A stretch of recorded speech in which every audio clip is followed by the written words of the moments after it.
Diddy just got hit with 2 new lawsuits claiming abuse of minors. In these 2 new Diddy lawsuits, 2 men are claiming that they were trying to get into the industry and they were 10 years old and 17 years old at the time of their abuse. In the first lawsuit, Diddy is being accused of SA on a 10-year-old boy. This lawsuit was filed by Tony Busby, who also filed a second lawsuit today by a man who claimed that he was assaulted by Diddy back in 2008 at only 17 years old while auditioning for Making the Band. The first lawsuit is by a John Doe who claimed that back in 2005 he was assaulted at only 10 years old because he was interested in becoming an actor or a rapper. His parents tried to help his career by hiring an industry consultant who recommended that they fly from their home in Los Angeles to New York to meet with music industry figures.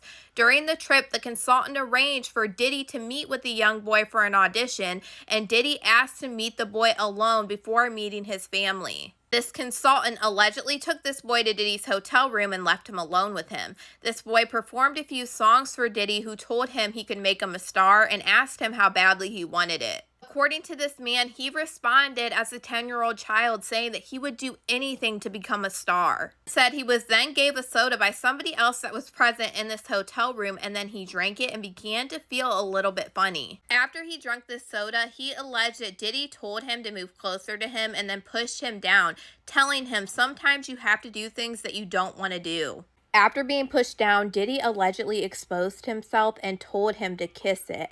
After refusing, Diddy allegedly forced him to perform oral on him, and the boy shortly lost consciousness after. He claimed that when he woke up, his private areas were hurting badly, and he started to cry and asked to see his parents. He alleged that Diddy told him that if he said anything to anyone, he would hurt his parents. When the consultant came back to pick him up, she noticed that he was badly shaken and took him back to his parents, who said that he was lethargic and acting differently. In the second lawsuit filed by Tony Busby, there is a man that claimed that back in 2008, at only 17 years old, while auditioning for Making the Band, that Diddy allegedly forced him to perform oral on him. He claimed that he had to audition 3 separate times, and Diddy allegedly coerced him to engage in acts with both him and his bodyguard, referred to as T. He said that it was a test to see how badly he wanted to make it in the music industry. And after visually expressing discomfort and hesitation in the situation, Diddy allegedly told him that he would keep an eye on him. He said ultimately he ended up being eliminated from the competition. When I get my hands on the actual court documents of these lawsuits, we will go over both of them in detail. But for now, let me know what you guys think about Diddy's 2 new lawsuits in the comments.